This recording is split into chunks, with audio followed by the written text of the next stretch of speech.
I wonder if someone like Ronaldo, one of the best that there's ever been, has experienced any self-doubt before. This is something that we were talking about last week on Monday Night Football with you, Jamie, and Gary Neville as well. And both of you two were really honest about times and periods in your careers where you had a little time where you had to speak to somebody outside the football club and try and get your head straight, trying to put things in context. What about you, Roy, as someone who was really at the top of your game for so long? Did you ever go through any dark moments like that? Yeah, constantly. I think when you're playing top-level sport, there's always that doubt. There's an element of fear. When you're going into games or you've had an injury or contract situations, yeah, I think that's the most natural thought process in the world. You're going to have a bit of self-doubt, but sometimes that can keep you on your toes. A bit of fear going into big games. I had that throughout my career.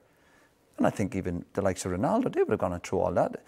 As brilliant as they are, you look at Ronaldo over the last month or two, you know, big question marks about where he stands at Man United. Is he going to be in the team? Then he gets a chance last night and performs. So I think that's part of any sports person's journey, a bit of self-doubt. But I think it's not a bad thing. It keeps the hunger there. I'm asking particularly because it is World Mental Health Day, and it's something that we don't really talk about, I think, naturally in a football environment.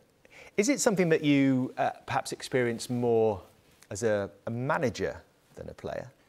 Yeah, well, I found my experience is definitely tougher as a manager. Of course, when you're a player, you're just, in a sense, obviously, you're just looking after yourself, your own performances. And when things are going great, Steve Cooper mentioned it great, it's, when anyone's sports career, when it's going well, you're getting pats on the back, it's easiest. When you get those challenges, particularly for a manager, when you're losing football matches, you've got a big responsibility to your players, your staff, board, your supporters, whatever, the media side of things. So yeah, but I just think that's all part of the journey. When was it bad for you? Particularly, I suppose for a manager, I suppose my big struggles really were when I went to Ipswich. Made some poor decisions, couldn't get any momentum into the club, struggled to get people on side, made some poor decisions as a manager regarding recruitment, and yeah, that was certainly a struggle. But that's all part of it. But in a strange way, I think I learnt more probably from my time at Ipswich than my other coaching roles, or obviously when I was manager of Sunderland. It's all, I think it's, again, as I've said earlier, it's all part of your journey. You've got to take the good and the bad and have some sort of balance to it. We sort of talk quite glibly sometimes about managers' futures and being fired or being hired. And what's that feeling actually like when your job's on the line and when you are actually sacked? Yeah, it's brutal. It's brutal for any manager. We see managers constantly, the last few days, really good managers and good people losing their jobs, and fans, and again, we're quick to say, and listen, we're obviously on that side of it now, and we can be saying, well, managers under pressure. It's brutal. You know, I lost, you know, when you lose your job, if you're losing football matches, you are going to lose your job.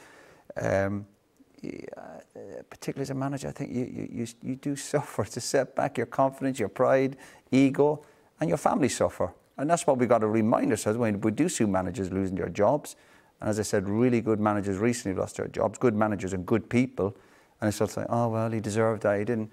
No, you know, sometimes you've got to give people a break. Roy, can I ask you about management in that the West Brom job tonight? You're actually one of the favourites. I don't want to obviously get into that.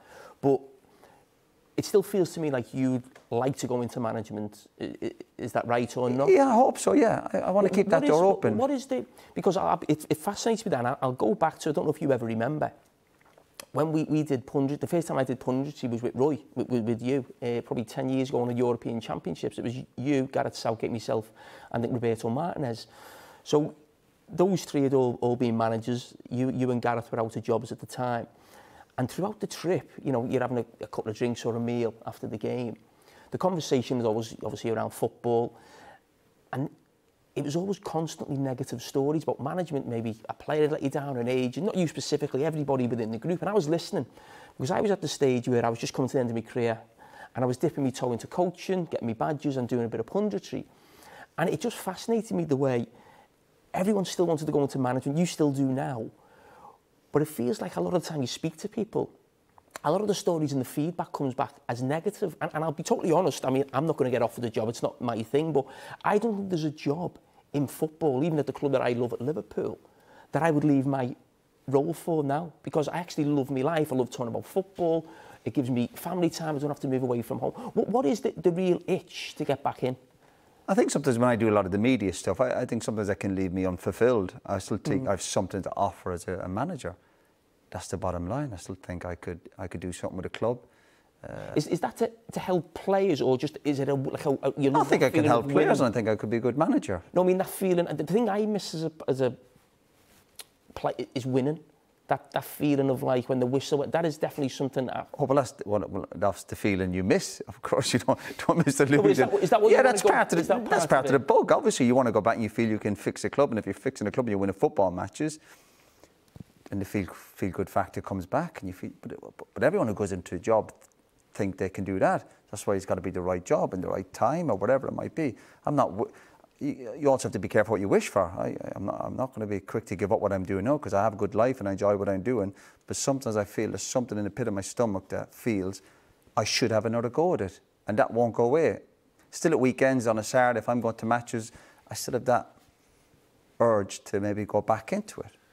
As simple as that, and it's hard to shake it off. But listen, I mightn't get that opportunity again. I know that. And I've had a few opportunities, so listen, I count my blessings for that as well. But if it happens, if something happens, great. If not, obviously life goes on. I can't believe you'd be unfulfilled working with Jamie and I on Monday Night Football. You're okay. The others I work with. Just on the West Brom, I need to ask you this question only because you are the favourite, and it does happen every couple of months. You're the favourite for a job. Has there been any contact? No, bizarre. I think the bookies do play silly games with people, and no, it's. I think I was favourite for a few jobs over the last year or two, and it was all nonsense. Same for any speculation over the last 24, 48 hours. Absolute rubbish.